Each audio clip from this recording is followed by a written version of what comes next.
এখন একটাই দরকার, ঐক্য। কি দরকার? হাত উঁচু করেন, কি দরকার? আমরা ঐক্য চাই কি চাই না? কথা বলো ঠিক কিনা? আমাদের প্রভু এক নবীর উম্মত, জীবন বিধান এক, ওই শিবানী কোরআন।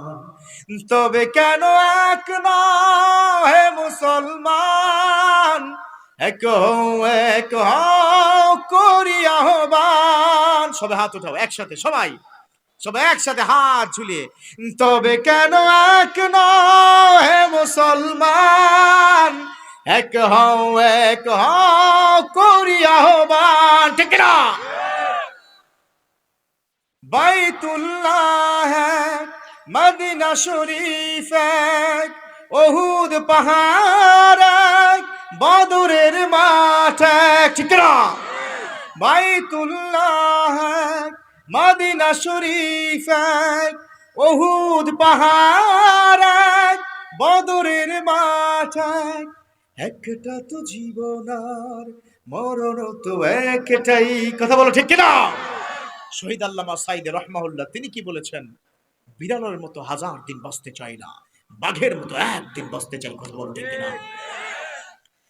একটা তো জীবন আর মরণ তো একটাই, একসাথে মিলে মিশে এক দেহ প্রাণ। এভরিবডি।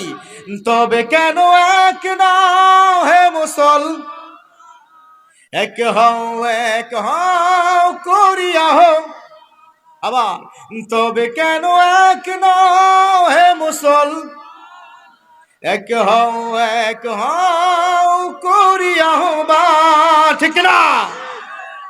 আমরা এক হতে চাই, কারোর সাথে দলাদলি করতে চাই। কখনো কি শুনেছেন কোন ইসলামী আন্দোলনের কোন ভাই কারো ঘর আগুন দিয়ে জ্বালিয়ে দিয়েছে? কথা বলছেন না। শুনেছেন আপনারা? কোশ্চেন কালো সম্ভব? এই জন্য ইসলামী আন্দোলনের সাথে যারাই থাকবেন আল্লাহ পাক তাদের নেককার নেককার জীবন দান করবে। কথা বলেন ঠিক কিনা? আল্লাহ পাক আমাদেরকে কবুল করে নেক, পড়ুন আমিন। দেখুন, আমরা যারা দিন কায়েমের কথা বলি, কোনো না কোনো ভাবে হয়তো সায়েদানা বেলালের মতো আমরা এত বড় পরীক্ষার সম্মুখীন হইনি, কিন্তু আমাদের অনেকেই অনেক কষ্ট পেয়েছে। যেমন আমির হামজা, আল্লামা মামুনুল হক থেকে শুরু করে রফিকুল ইসলাম মাদানি থেকে শুরু করে অনেককেই কিন্তু ওই জেলখানার ভিতরে হাত পা পিটিয়ে পিটিয়ে তারা মেরেছিল, কিন্তু তাদেরকে ধরে রাখতে পারে নাই। তারা আবার কিন্তু বীরের বেশে এই ময়দানে ময়দানে তাফসিরের কথা বলছে। কথা বল ঠিক কিনা? ডক্টর মিজানুর রহমান আজহারীকে তারা যেভাবে ওই মালয়েশিয়াতে প্রবাস জীবন যাপন করেছিল, সে আবার বীরের বেশে এসে লক্ষ নয় কোটি কোটি যুবকদের আইডল হয়ে গেছে। কথা বলো ঠিক কিনা? ডক্টর মিজানুর রহমান আজহারী এখন হেমিলনের বাসিওয়ালা।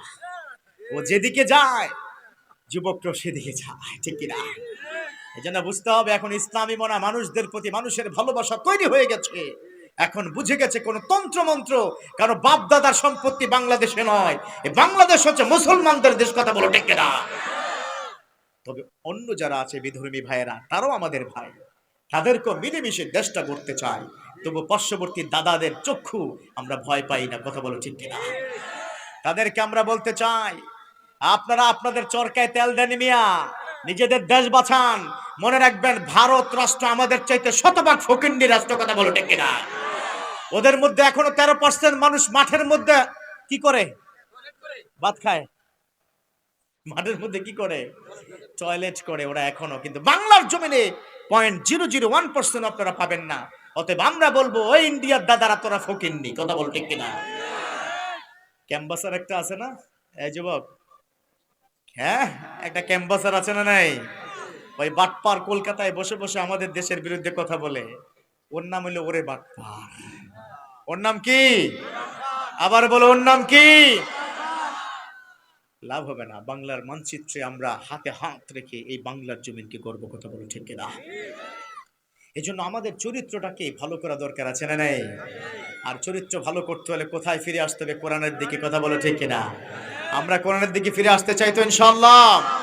আজকে রাতে যুবকরা গিয়ে ব্লক মারবা, ব্লক। আর এই কোরআনটাকে হাতে নিবা। কারা কারা কারা যে আছো হাত উঁচু করে দেখাও। কয়জন ব্লক মারবে? 1 2 3 4 5 6। বহুত মানুষ ব্লক মারবে।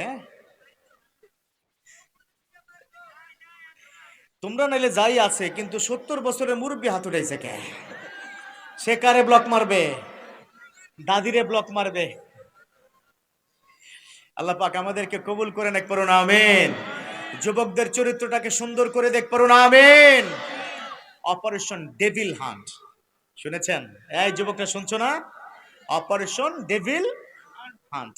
এখন আগামীর বাংলাদেশে অপারেশন ডেভিল হান্ট করতে হবে। যারা দুর্নীতির সাথে একত্রতা ঘোষণা করে ফেসিবাদ সরকারদেরকে শেল্টার দিচ্ছে, তাদের মধ্যে অপারেশন ডেভিল হান্ট করতে হবে। কথা বলো ঠিক কিনা? তখন কালো থলের বিলাল বের হবে। কি হবে? থলের বিলাল বের হবে। অতএব আমরা প্রস্তুত আছি ইনশাআল্লাহ। একটা পরিশুদ্ধ সোনার বাংলাদেশ গড়তে চাই। আমরা প্রস্তুত তো ইনশাআল্লাহ? সবাই বলি ইনশাআল্লাহ। আল্লাহ রাব্বুল আলামিন আমাদের বারবার সুযোগ দিবে না, একবারই চান্স। এটা একটা মুখ্যম সময়। আল্লাহর কাছে যদি আমরা তাওয়াক্কুল করতে পারি, আমার রব্বুল আলামিন আমাদের রাষ্ট্র ব্যবস্থা ফিরিয়ে দিবেন। ঠিক না? কালেমার পতাকা যদি আমরা একবার হাতে নিয়ে নেই, আমরা দেশটাকে যদি গঠন করতে পারি ইসলামের আদলে, তাহলে এই বাংলাদেশে টেন্ডারবাজি থাকবে না। ঠিক না? এই বাংলার জমিনে ইফটিজিং হবে না। ঠিক না? এই বাংলার জমিনে নাস্তিক ব্লগাররা চান্স পাবে না। ঠিক না? অতএব আমরা প্রস্তুত আছি। আমরা সবাই দেশটাকে সুন্দর করে গড়তে চাই। সবাই প্রস্তুত ইনশাআল্লাহ? আমরা কতদিন বাঁচবো? মরতে তো হবেই। অলরেডি একবার জেল খেটেছি আমি, আরো 1000 বার খাটতে চাই। তবুও বাংলার জমিনটাকে ইসলামের আদলে আমরা গঠন করতে চাই ইনশাআল্লাহ। আমরা বাঁচবো না। আমরা যে বাঁচবো না, আমরা যে কে মারা যাবো, এই ঘোষণাটি কার? কথা বলছেন এটা কার? কখন মৃত্যু আসবে আমরা কি জানি? এখানে একজন একটু কি গ্যারান্টি দিতে পারবেন? দেখি কে কে পারেন যে 5 মিনিট পরে বাঁচবেন। কেউ কি আছেন? 1 মিনিট পরে, 30 সেকেন্ড পরে? Quite impossible. এই কথা বলে দিয়েছেন একজন, তিনি কে? আল্লাহ।